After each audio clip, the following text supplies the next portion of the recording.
مولا ملک د کلی خان او داسې زور پسې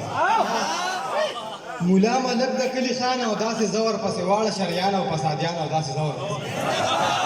یو څو نومونه به وي مونږ کې تر قیامته ژوندي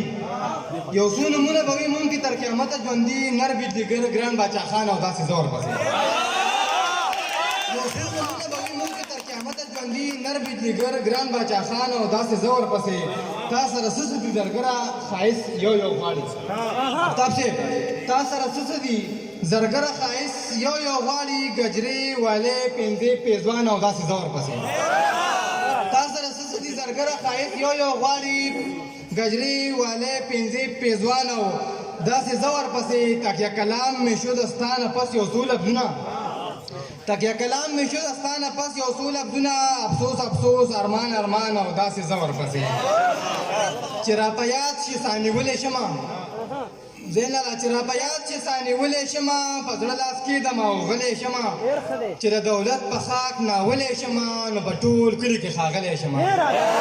چې د دولت په خاک ناولی شمه نو په ټول کلي کې ښاغلی شمه علمزیب همدرده راځه چې یو بل سره ځان بدل کړو راځه چې یو بل سره ځان بدل کړو ته به مین شې زه به ښکلی شمه ته به مین شې زه به ښکلی شمه بعضې مولا د سره نه منمه بعضې مولا د سره نه منمه خدایه خو کم دی نو ویلی شمه بعضې مولا د سره نه منمه خدایه خو کم دی نو ویلی شمه غمه یو کس صفت د مینې کوي ستا اجازت ته زه خاندلی شمه غمه یو کس صفت د مینې کوي ستا اجازت ته زه خاندلی شمه مورې منمه چې ستا نه خوښه مورې منمه چې ستا نه ده خوښه مورې خو زړه دې صبرولی شمه مورې منمه چې ستا نه ده خوښه مورې خو زړه دې صبرولی شمه شهکاره د یار واده کې ګډېده ویل یې د یار واده کې ګډېده ویل یې چې نه خاندل یې نه ژړلی شمه یو پال مې په فالي په یو ارمان کته خو نه و یو پال مې په فالي په یو ارمان کته خو نه و د ستا د لاس په کرښو کې میزان کته خو نه و